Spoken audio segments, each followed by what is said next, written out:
Good Thursday morning. If you're using the Bible Engagement Project app along with me, you know that every Thursday morning we're encouraged to look back at our listening community study and complete the responses to the personal reflection questions. This morning, as I was doing that, I was grabbed by the Sermon on the Plain in Luke chapter 6. Like the Sermon on the Mount, the Sermon on the Plain began with blessings toward those experiencing challenges, but the tone quickly changed to a rebuke to those who were more concerned with this life than with the kingdom to come.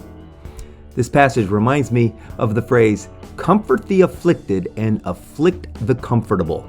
I've often heard this phrase applied to good preaching, and these words of Jesus certainly are good preaching. But would it surprise you to learn that this phrase was first used to describe not preaching, but the newspaper?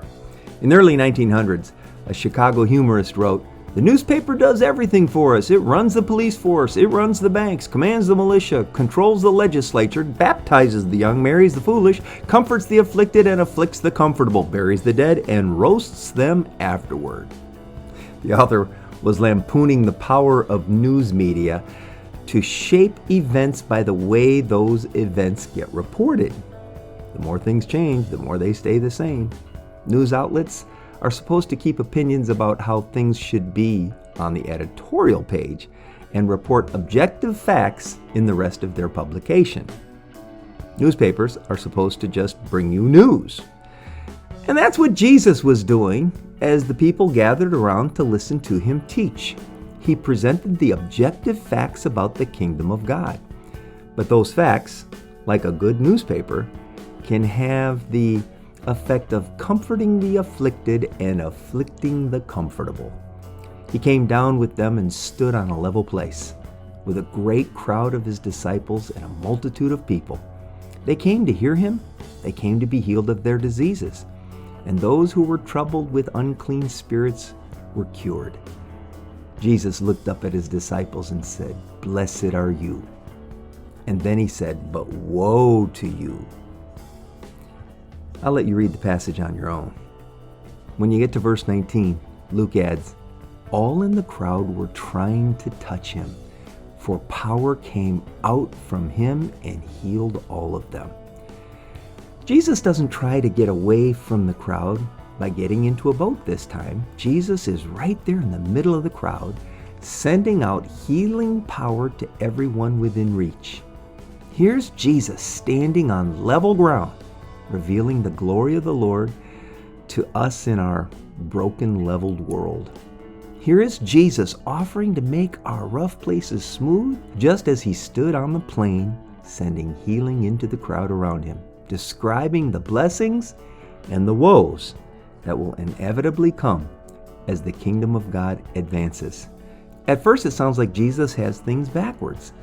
We might think riches, food, and prestige should be good for us, but Jesus says these things are the source of woe. And when these same things are scarce, we're actually blessed. It just seems to go against everything we want in the natural. What do all the blessings have in common? They all share the kind of poverty that depends completely on God. What do all the woes have in common? Seeking self-satisfaction. We are blessed when we are God-centered, regardless of our circumstances, and we find woe whenever we are self-centered. Whether or not we want to admit it, we often prefer the way the world elevates some and values others less. When we're on top looking down, the view's sweet. But we don't really like it when we're at the bottom of the heap looking up, which leaves only the level plane. And even that makes us uncomfortable. The level plane reminds us of how much we don't feel worthy to be on the same level as others, and that as soon as we start to see ourselves on the same level, we start to wonder, where should we look? Should we look up? Should we look down? We start to wonder, why is it so hard for us to look eyeball to eyeball, to look around us, beside us, and in front of us? Which brings us to verse 20. Jesus looked up at his disciples. This is why I think Jesus was on the level place down there by the lake, and the people were sitting on the shore where they could all see him, and he could see them. Jesus made eye contact. From the level plane, Jesus stands looking us in the eye. He sees us. God sees you, whether you're rich or poor, and Christ names your poverty or your wealth for what it is. Jesus isn't encouraging you to get rich or become poor.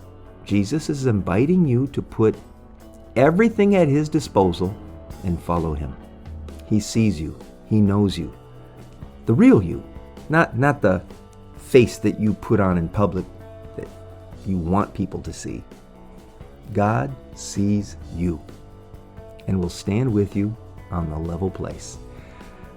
When it is hard to see, when things are going bad for you, when you're experiencing the kind of suffering and hardship that happens on the level ground, Jesus is standing there with you, sending healing power your way. Throughout Luke's gospel, the emphasis is on God with us, Emmanuel. Jesus stands on the level plane with us, showing us God's kingdom in the middle of our chaos, in the middle of our need for healing. The only question is whether we will reject such amazing grace or be willing to stand in that level place with Jesus and receive God's blessing.